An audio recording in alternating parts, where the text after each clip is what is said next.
Well, that's all we need. There was so much info in there. This morning, we are wrapping up this series that we've been in called Killin It. And over the last several weeks, we've been looking at toxic stuff in us that we need to kill so that we can come fully alive. And we've looked at pride, anger, guilt, greed, and this morning we're going to look at the problem of jealousy. Now, for many of these problems, we've seen that at their core, there's a debt issue. Anger says, you owe me. Guilt says, I owe you. Greed says, I owe me. And jealousy says, God owes me. Now, it's interesting because we don't really think of jealousy in that way. Like when we think of jealousy, when we think of envy, we immediately think of other things that other people have that we lack. You know, like looks or abilities or opportunities or height or abs or health or whatever. So we naturally assume that our problem is with another person. It's with the other person who has whatever it is that we lack. But let's face it, really, God could have fixed all of that for us. Like whatever he gave your neighbor, he could have given you too. And besides, you know, you don't really want your neighbor's car. Like, you want one like it. You want one just as good as it. You want one better than it, just a little bit better than it. You don't want their car. You want something cooler. You actually don't mind that your neighbor has a sweet ride. The problem is that when God was passing out sweet rides, like he skipped you. The fact that your sister can fit into a size 3 pair of jeans is completely fine with you. The problem is you can't, or you shouldn't. And so you find yourself staring at her, looking and thinking, man, she looks good. That's disgusting. And you know you shouldn't feel this way, and you try to not let it get in the way of the relationship. Like maybe you even tell her that she looks good, but like the whole time there's this nagging sense of envy that's always there. There's this reminder that she has something that you don't have, okay? Or maybe you have something that she doesn't have. The point is there's an inequity that God could have remedied. And let's face it, most of us believe that if God had taken as good of care of us as he has other people, our lives would be better. Like if he had made you thinner like her, then you'd feel better in a swimsuit. If you had a full head of hair like that guy, oh man. Or, you know, if God just made you more athletic, it would have been so much easier to fit in when you were growing up. Or if God just made you smarter, or, you know, has given you the opportunities that he's given to that guy. You know, like think of where your career could be.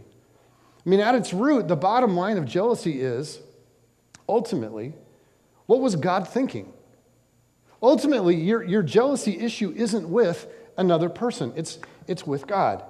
He gave somebody something that he didn't give to you. And there's this feeling of debt, like God owes you. And yet, when we feel jealous, we rarely associate it with God at all. Like maybe if we're in church and it comes up and we think of it, we like confess it as a sin, sort of like against that other person, and then we move on. But even then, we think of the issue as being something that's between two people.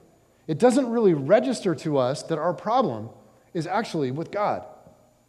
And the irony is that the people that we're jealous of, they can't necessarily even fix it, even if they wanted to. And so you think about it, you go, what is it that we really want them to do for us? Like, can your brother, the all-star, can he make you more athletic? You know, can your Stanford-bound sister, like, make you smarter? Can your best friend make you skinnier or perkier or, you know, whatever it is you want? Like, we resent them, but really, what is it that we want them to do for us? Like, what would really help you stop resenting them? Like, would it fix things if your neighbor with the sweet car just like went out and bought you one? Like, would you really feel better? And some of you are like, yeah, I would feel a lot better. Okay, but I just have to say, like, come on. Would you really? Do you want to be charity? I mean, wouldn't you rather be able to go out and buy your own sweet ride? And so you think about how jealousy actually works. What is it that you want from the object of your jealousy? They can't really fix it for you, so what do you want? And this is really where it goes dark on us. Because the only way that our envy seems to get alleviated is if the object of our jealousy has some sort of a setback. Like, none of us wants to admit this, because this it's dark. But there is something sickly satisfying about watching a person that you envy, that's ahead of you in some way, lose whatever it is that you wish you had. Like, we can start secretly rejoicing at the setback or the loss of another. Now, be honest, okay? This is an honest church, so be honest. Have you ever secretly celebrated when someone ahead of you experienced a setback? Like, maybe the smart kid gets a C+ on the test, and you're like, oh, that's so hard. Maybe the stud athlete shows up a little bit out of shape, a little fat, a little slow. Maybe your sister-in-law doesn't look nearly as good at the beach this year as last year. You ever felt a little twinge of joy in hearing that the perfect kids of your friends actually aren't that perfect? Okay, no? Me neither. But I've heard of people that think those kinds of things. And jealousy leads to all this dark stuff, and it's an emotion that we all experience, and it prevents love. If love is simply wanting the best for someone, then jealousy really is like anti-love. And the tragic effect of it is what it does to community, the damage that it does to families or to sports teams or to groups of friends or to churches or to corporate teams. Like, as long as jealousy reigns unchecked, no expression of community is safe. So, how do you make sure that you aren't the source of the problem in whatever community you're in? Like, do you tap your forehead? Because, man, jealousy it's an ugly thing. I mean, it's a really, really ugly thing, isn't it? It makes us petty, it makes us small, it makes us gross, and we've all seen it in other people, and we've all felt it inside of us. And there's just absolutely nothing pretty about it. So how in the world do you kill it? Well, if jealousy is resenting God's blessing in other people's lives while ignoring God's blessing in our own, then it seems to me that learning to be thankful and live with gratitude is where we have to start. It seems to me that hearts that are filled with gratitude have little room in them for jealousy. And so I'm thinking that's where we have to start. We have to make sure that we recognize God's blessings in our lives, and we have to stop. We have to pause. We have to look around. We have to give thanks. Because it's so easy for us to be unbelievably blessed and to actually never stop, never pause, never recognize, never consider what God has done for us. And there's a classic example of this in Luke chapter 17. Jesus is traveling and he encounters 10 men with leprosy. Now, these guys were considered unclean. They had to stay completely isolated from the rest of the community. And it was like a hideous disease physically, but what it did to people socially might be even worse. They literally had to give a warning whenever they were going to go into an area where there were people that didn't have leprosy. In fact, in some situations, they had to ring this bell, and they had to yell, as if ever they were outside the little colony of lepers, they had to yell, unclean, unclean, unclean. They had to let everybody know, and the sea would part for them. I mean, nobody wanted to be near anybody who had leprosy. So these 10 lepers are standing quite a ways from the path that Jesus is on, and they're separate. But they see Jesus, and they cry out for him. So he tells them, go show yourselves to the priest. Now, he doesn't touch them. He doesn't speak words over them. He simply tells them to go to the priest. Now, it's interesting because sometimes leprosy would go into remission, but the only way that a person could then re-enter community was to go to the priest, to be inspected, and then to be pronounced clean by the priest. Now, for these 10 lepers, they weren't in remission. Jesus is telling them this, and they are full-on lepers. But Jesus tells them, go to the priest and show yourselves. He's saying to them, okay, you take a step of faith. You take the first move. Trust me and go. And they all do. And along the way, all 10 are healed. Okay, but then it says that only one of them takes the time to stop, to come back, to find Jesus, and to thank him. Now check this out. This is Luke chapter 17, verses 15 to 18. It says, one of them, when he saw he was healed, came back praising God in a loud voice. He threw himself at Jesus' feet and thanked him, and he was a Samaritan. Jesus asked, were not all 10 cleansed? Where are the other 9? Has no one returned to give praise to God except this foreigner? Jesus is like, he's like, wow. Like only the Samaritan, only the non-Jew stopped and made his way back to me to give thanks. Like the guys with all the good theology, the guys that are supposed to be true worshipers of the true God, they didn't even bother to come back and say thanks. Now, we can hear a story like this and we go, wow, Jesus healed these other 9 guys of leprosy and they didn't even come back and say thanks. Like, that's pretty bad, right? That's horrible. But really, I mean, how often does God bless us with something and then we just go on about our lives? We might even like throw a party in celebration and invite our family or our friends over. But you know what we don't do? Very often, we forget to go back and just say thanks to God, to recognize his hand in our lives. And it's when we fail to see the blessings of God in our own lives that we become pretty quick to resent his blessing in other people's lives. But hearts that are filled with gratitude for God, they don't seem to have a lot of room for jealousy. So rather than focusing on jealousy this morning, I want us to spend the rest of our time thinking about gratitude. I just want us to pause this morning to think about our lives a little bit and see if we can cultivate some gratitude. See if there's some stuff in our lives that maybe we've been taking for granted. Because maybe it's time for us to stop and go back and say thanks to Jesus. So what I'm going to do is I'm going to walk through 4 different categories this morning of blessings. Now, I could probably come up with and walk through 100 categories. But I'm wanting all of us to be able to have lunch before midnight. So I'm going to limit this to 4 arenas of blessings that come to mind. And these are kind of bigger categories. But I'll start with what I'll call instrumental people. These are the people that God has brought into your life as a gift. People that God has used to impact you or just to bless you in some way. Now, for me, I'm like really fortunate because I have a long list. And one that comes to mind for me initially is my stepdad. He passed away about 1.5 years ago, but man, was he a blessing to me. He married my mom when I was 2, but they started dating when I was like, before I could walk.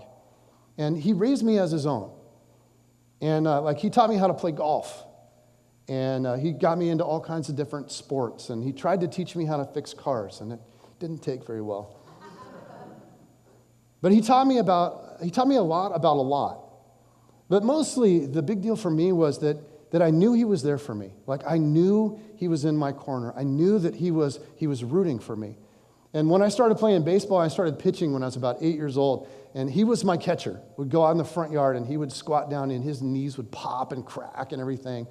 He was in his mid-50s. He was kind of older to be having a little kid. But he would squat down and catch. And of course, I would bounce him in there. And so he had bruises like all over his shins. And, he'd get home from work and I would have the mitt sitting there. And I'm like, let's go. And he's like, oh, yes, okay. And we'd go out there and I'd bounce some more off of his shins. But he knew that I loved it. And so he loved it. And, I just think of him and I go, man, what a gift he was in my life. And I think about my friend Dawn, who led me to Christ. I think about Jen, man. I think about my kids. What an amazing gift that God has given to me. On Friday, it was like unusually hot out. So in Seattle, it was like 76 and people were whining about how hot it was. And our lawn, we've been out of town, our lawn's getting kind of yellow, so I decided to put the sprinkler out for the very first time this year. And I knew that Brooklyn would be coming home from school soon, and so I said to Jan, I was like, man, when she sees this in the yard, I guarantee I know the first thing that she's going to say when she comes in. And sure enough, she could not get into a swimsuit fast enough. And so I was heading back out to my car to head back out to my office and work, but I stopped and I just watched her there for a second. And I have never seen a human being that loves water more than that kid. And so she's in the yard, she's by herself, and she's just running back and forth through the water, and she does this little thing with her feet. And she's just giggling, and she's just just completely giggling. Then she'd just stop, and she'd look over at me, and she'd smile. She's like, and it was just this pure, innocent joy. Now, if you're a parent, maybe you know the feeling that I had.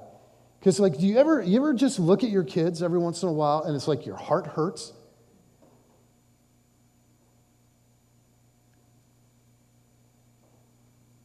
So I had one of those moments, and I'm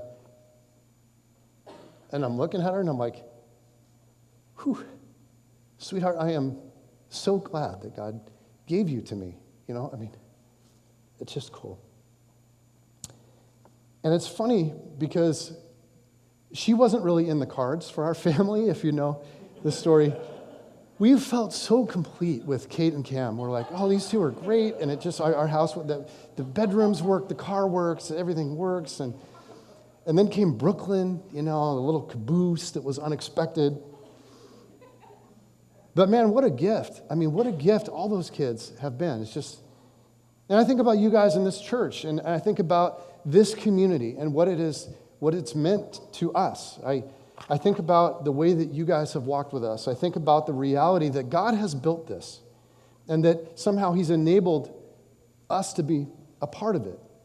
I think about all the different late nights in our house, in our living room, visiting with you guys, usually one or two at a time. And man, those friendships, they've meant a lot over the years. And so, like I said, for me, when it comes to instrumental people, I've just been so blessed. I've got this really, really long list. And so I just want to ask you, who are the people that God has given you? Maybe it's a good friend just at the right time. Maybe it's a grandparent. Maybe it's a parent. Maybe it's a coworker that in the right season really has impacted you in the right way. Or maybe it's someone from the church who has walked through some stuff with you, or maybe it's a teacher or a coach that you had along the way. Maybe it's your brother or your sister. But whoever they are for you, do you recognize? Have you taken time to recognize that they are a gift from God? They didn't just come into your life randomly. God gave them to you because He loves you. And when's the last time you didn't just sort of keep walking, but you went back to Him and simply said, God, thank you. Thank you for what this person has meant to me. Thank you for this incredible gift in my life. Okay, second category.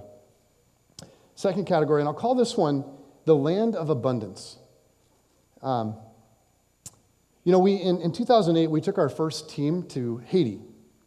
And when we were there, something hit me.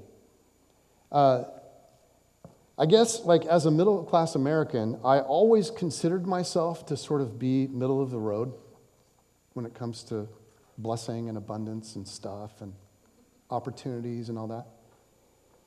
When it comes to wealth, and I always thought of myself as being somewhere in the middle. I'm somewhere in the middle. And then I looked around, all around Haiti, this place where nothing works, place where there is systemic brokenness. For most kids there, the education, if they go to school at all, is incredibly inferior.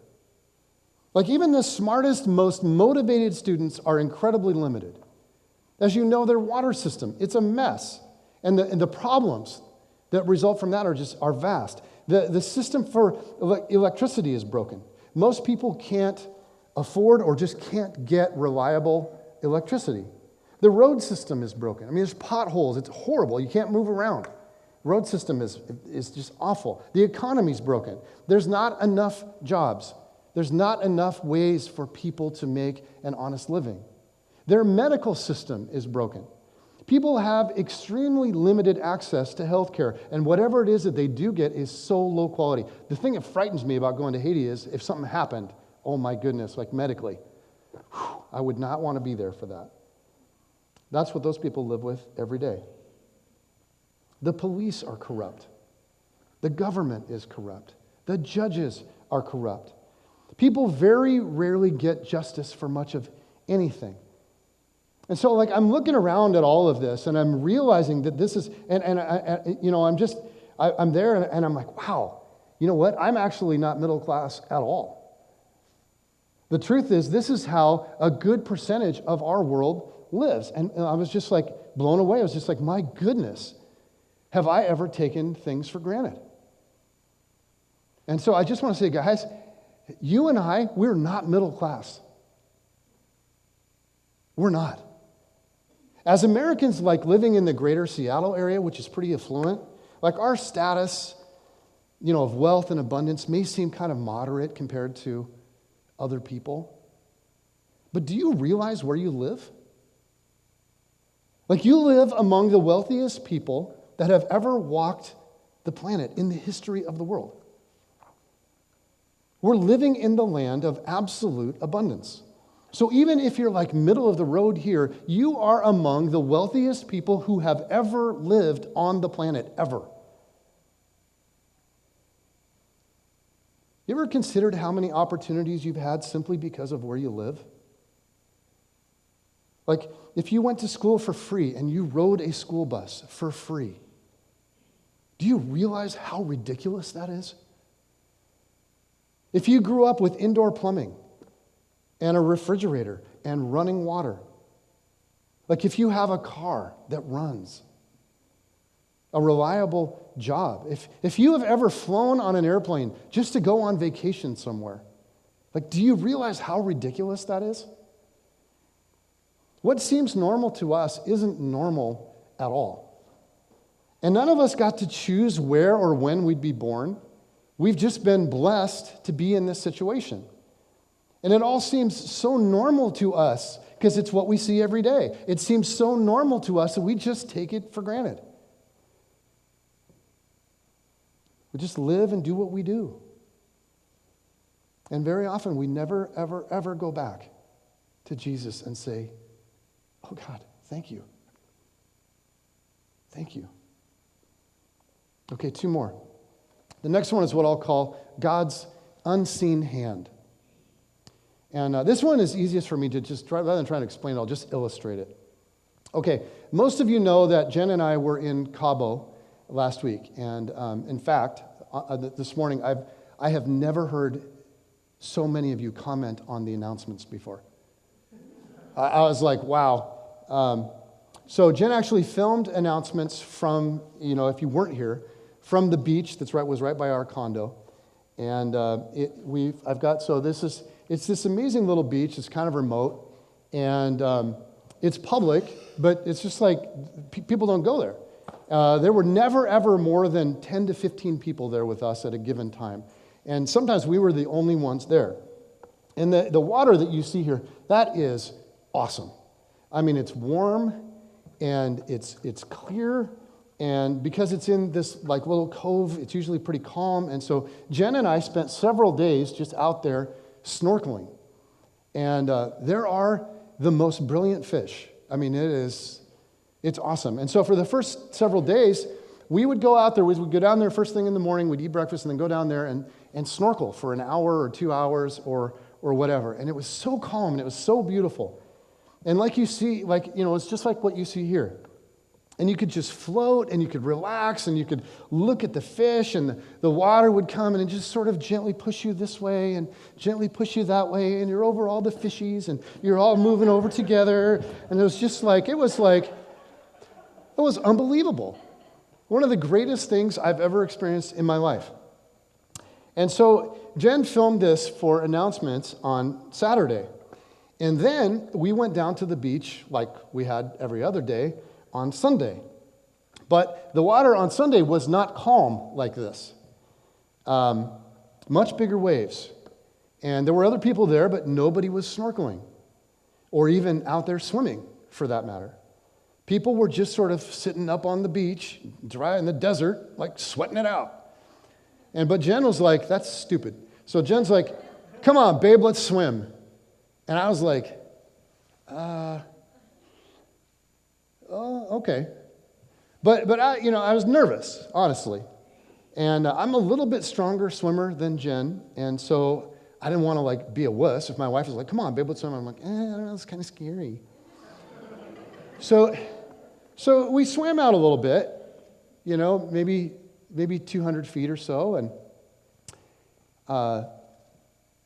the waves were pounding. I mean, they were coming down, and they were pounding, and you weren't getting kind of sloshed a little. It was like,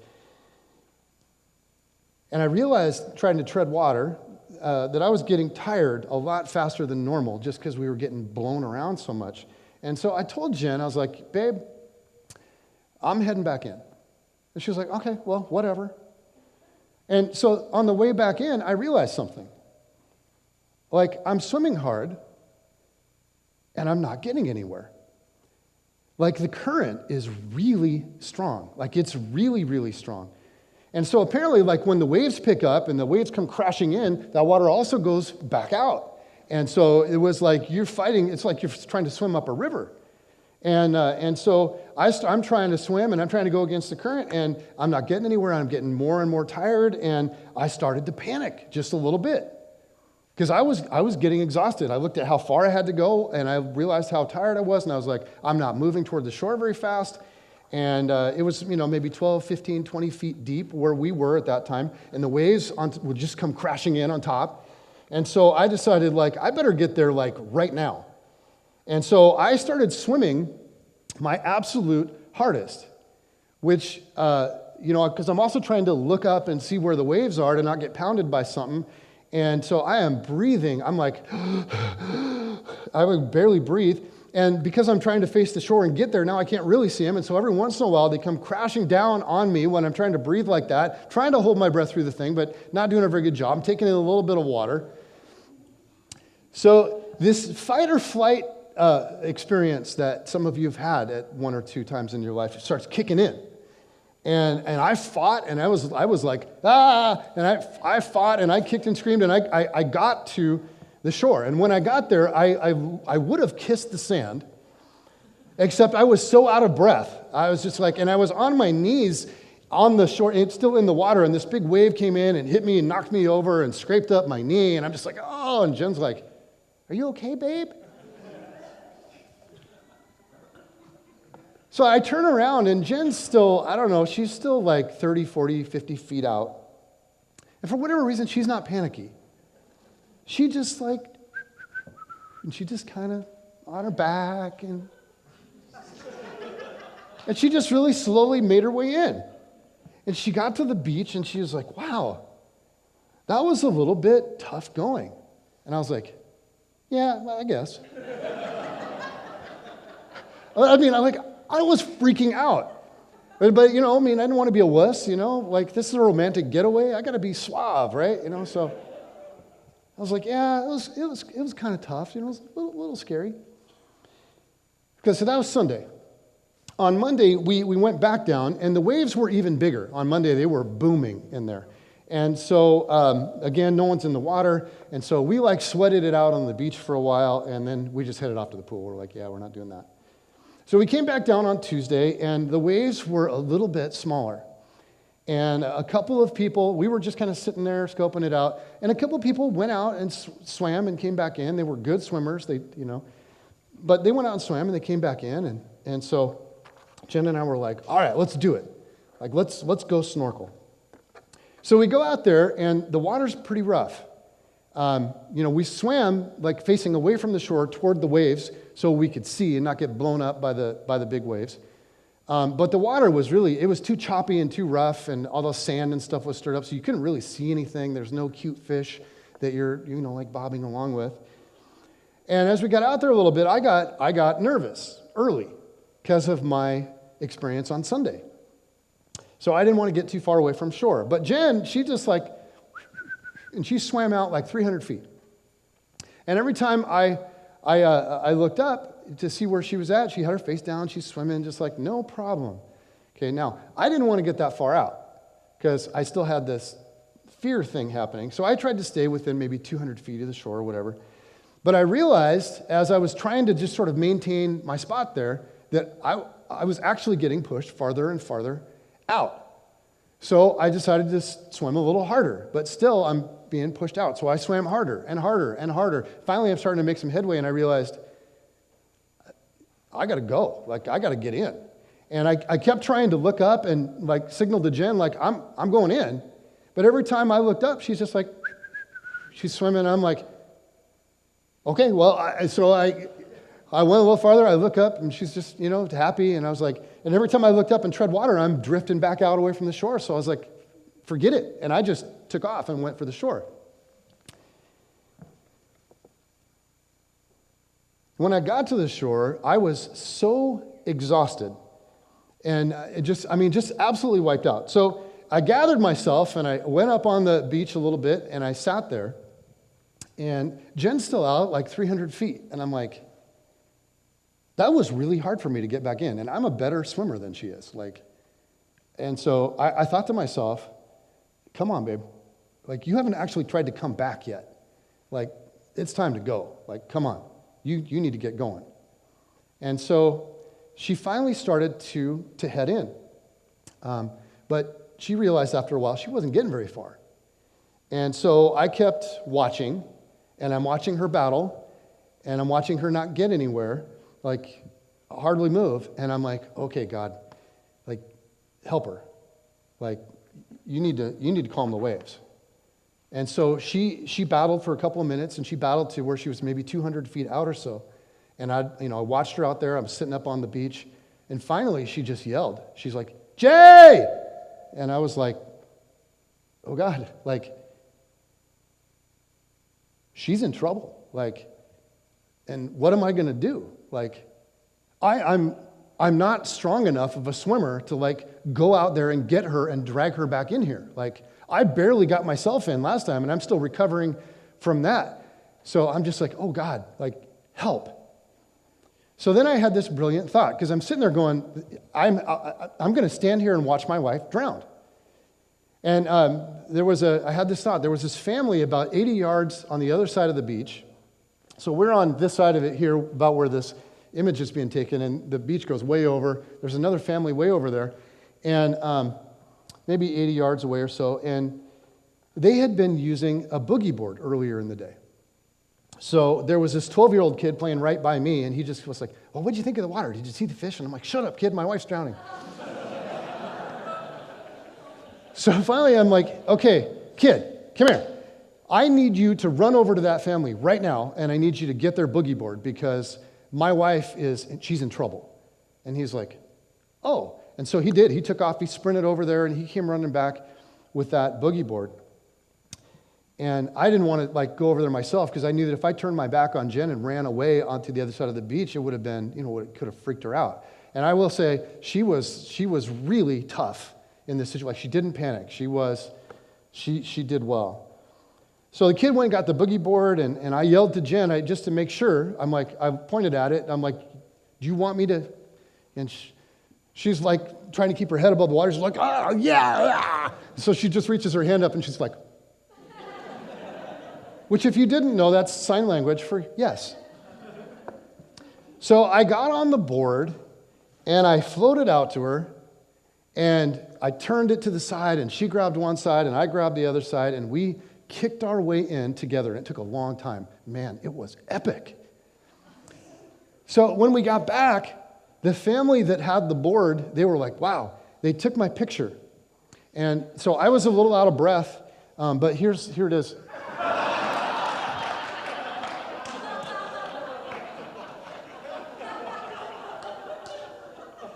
No, actually, so we got back up on the beach, and everybody on the beach just looked down. They're like, it was embarrassing. No one would talk to us, and the dad of the family came over. He's like, because he could see I was going to walk walked the board over and my legs were shaking and everything. I'm trying to take it over. He's like, I'll get that. He's just like, wow, like, that was scary. Like, the current is dangerous. Like, now, that event got our attention. And it really was like life and death.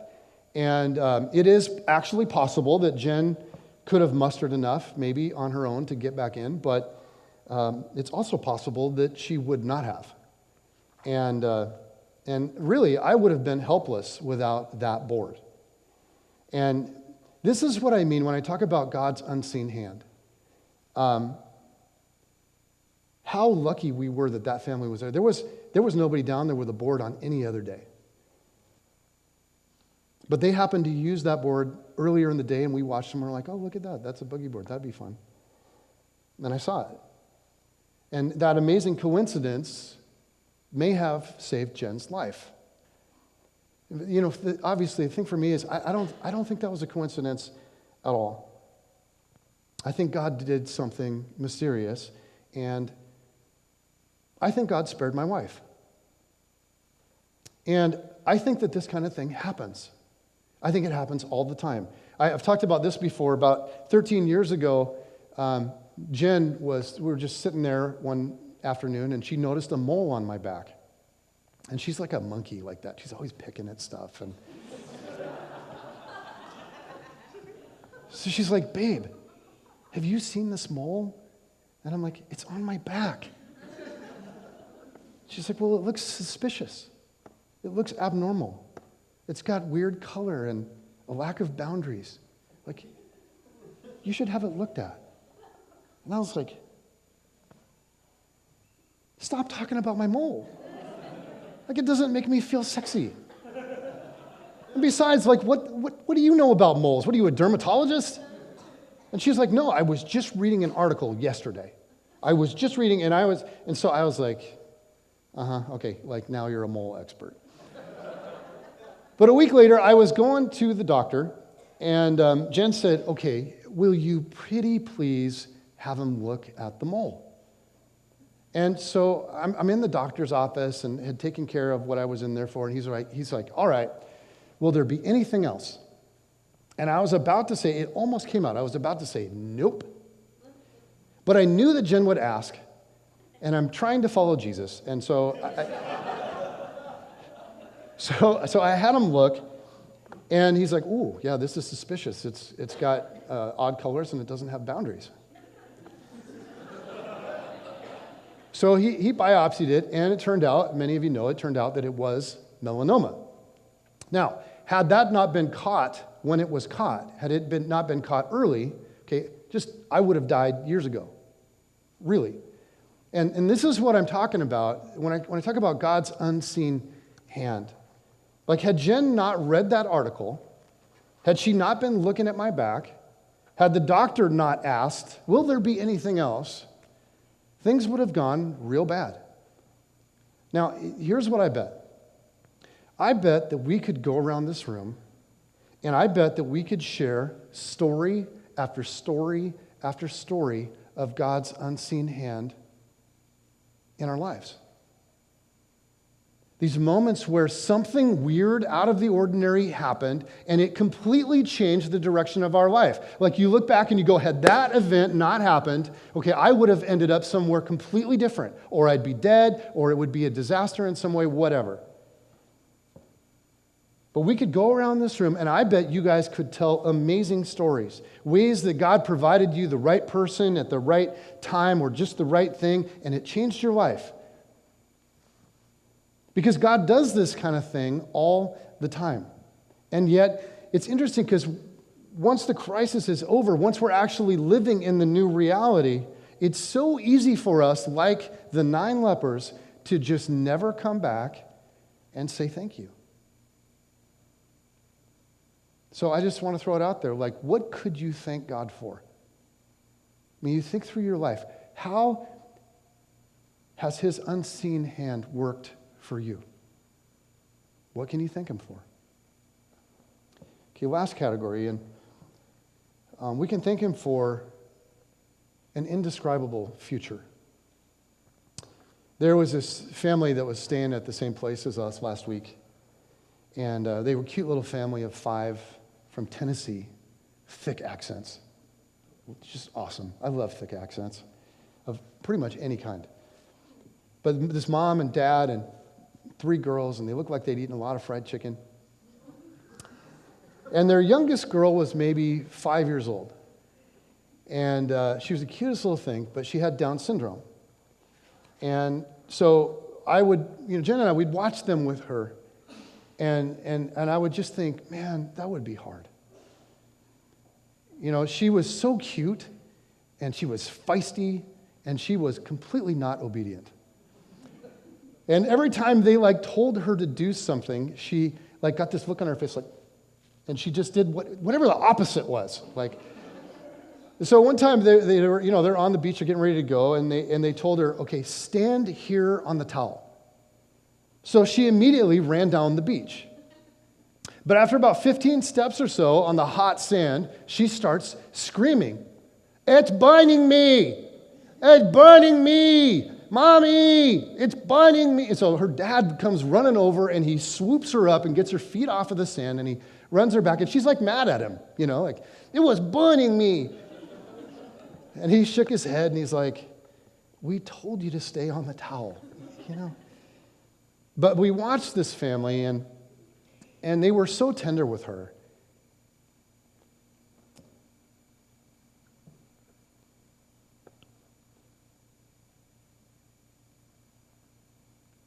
But you could tell that this was hard for them.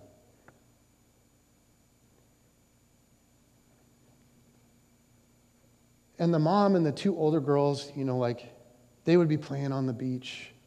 And a lot of the time, Dad was up at the pool with the little one. And I think what was going on is Mom and sisters needed a break. And but this meant that they couldn't be together. And I thought, this is their life. And I thought about it. And I was like,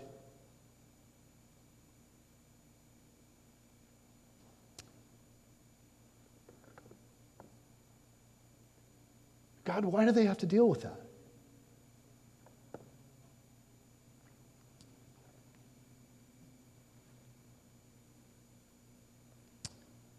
I thought about being that dad, Because I got 3 little ones in my house, and I mean, he's never going to teach that little girl to drive. He'll never see her graduate. He will never walk her down the aisle. He will never see her parent her own children. She will essentially be a child her whole life. But then, something beautiful occurred to me. I thought, you know what? She won't always be a child. There actually is a day when a great healing is going to happen. Because no kind of suffering will have the last word. This is so central to everything we believe. There is another world. There is another kingdom. There is a place where everything is made right. Everything is made right. And in that place, Down syndrome won't have the last word. And in that place, cancer won't have the last word. And in that place, no one will feel devalued or rejected. In that place, there will be no disease. There will be no suffering. In that place, everything will be made new. Everything will be made right. And that little girl will grow up, and one day she is going to be a beautiful woman. And I watched that little girl, and I remembered, no matter what it is that we're dealing with in this life, it's temporary. Because God is up to something beautiful. And it's so beautiful, it's so extraordinary that it can't really even be described to us in terms that we can comprehend. So the Bible uses metaphors and pictures to try to explain it, because this is who God is. This is how God loves. This is why we can praise Him. And this is why it says we will praise Him for eternity. Because right now, we see like we're in a fog. But there will come a day when we will see face to face, and we will see what He's been doing. and it will be beyond our wildest dreams. So I'm just saying, maybe instead of sniveling about my neighbor having a nicer car, or somebody having nicer abs, or the fact that my coworker got the promotion instead of me, maybe it would be better to think about some of the blessings of God, like his hand in my life. Because a heart filled with gratitude, it has very little room left in it for jealousy. God, I thank you so much for your love, for your grace.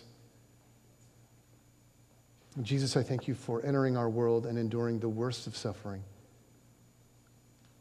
The physical pain, the rejection from everybody around you, the reality that nobody really understood. You were criticized all the time, and you were left alone to die. But I thank you for willingly enduring all of that to set us free, to bring us into a new kingdom, for paying our penalty and clearing us of our debt. And this morning, I just pray that you would help us to see how good you are, and I pray you would help us to see how good we have it. And in ways right now that we don't have it good, we know that there's a day of healing coming. There's a day of redemption coming. There's a day of restoration, of everything being made new. Help us cling to that. We love you. We thank you. And I just pray that you help us to not be blessed and just keep walking, but to continually come back to you and say thank you.